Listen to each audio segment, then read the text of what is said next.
Hey guys, Joshua Peterson Electric here. I haven't done a video yet on, I guess I did do in my flat panel LED lights, a 2x4 that I've had in the past. We just did this little commercial front area, 20 of these LED flat panels. This is something that I would suggest to others. This ceiling is super low, so I can show you. They're literally about a ½ inch thick on the top. Box to make up, and these are a 2x2 fixture, and I'll show you what they look like with it off. They look like just a normal ceiling tile. So that's just a nice plastic look cover, very smooth. If it burns out, you just change out the fixture.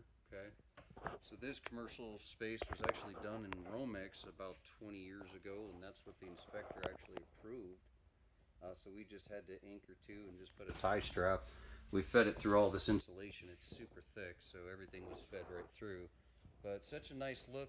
Look at those lumens. I mean, that's just in this room, in their training room, right here. I mean, that is fantastic. You will not find that with CFL or any straight bulbs.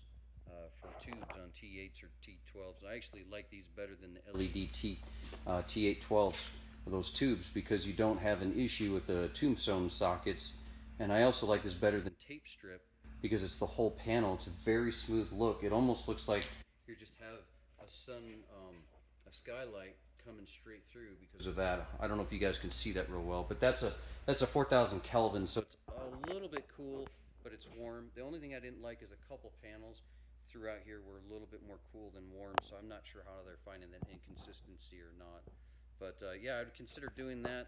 The brand on these, I'm not even sure, but you can get them online, I'm pretty sure, so they're not that expensive. The boxes away. Yeah, I threw the boxes away. Anyways, just look online, and it's something that we would provide. Thanks.